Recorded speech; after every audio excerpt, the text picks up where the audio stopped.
this is Nancy, the teen librarian at the Byron Library, and I'm back with another quarantine video.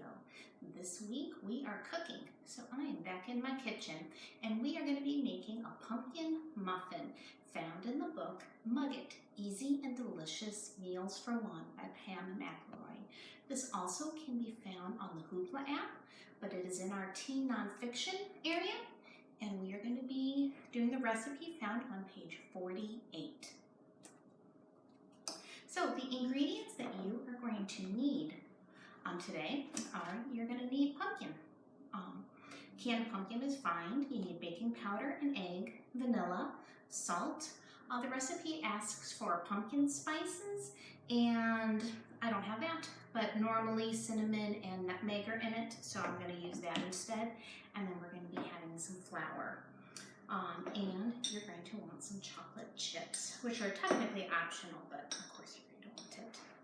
So what you're going to start with is your dry ingredients. I went ahead and I got my 3 to 4 tablespoons of flour. So I'm going to go ahead and put that in my mug. Then you are going to need half of a teaspoon of baking powder.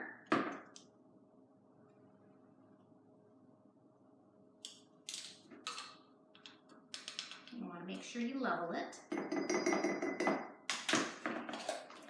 Then you are going to want your pumpkin pie spices, which, as I said, we're going to be using 2 other spices. It says that you need half of a teaspoon, so I am going to be using 1/4 of a teaspoon of the cinnamon,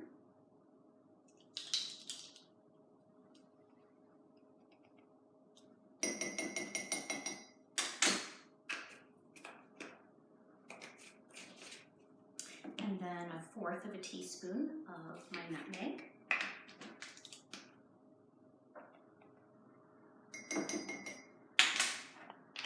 and then you want your last dry ingredient of salt. All you need is a pinch, so I'm just going to give it just a little turn. And then you're going to go ahead and you are going to stir your dry ingredients thoroughly.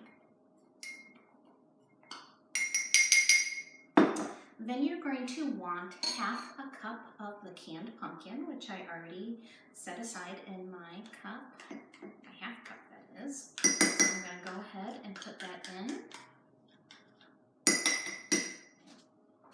Then I'm going to need half a teaspoon of my vanilla.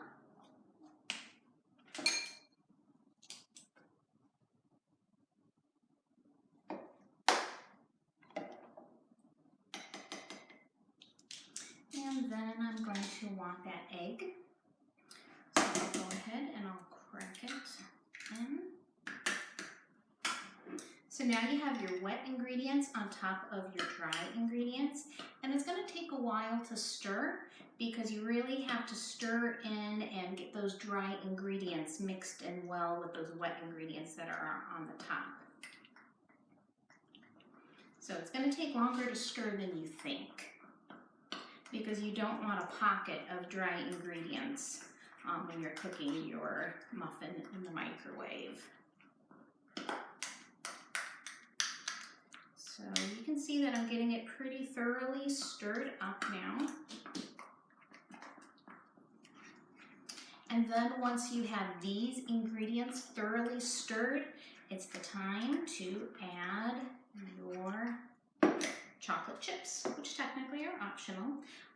The recipe calls for 2 tablespoons, but I love chocolate, so I think 2 heaping spoons is going to work for my recipe. Depends on how much you like chocolate.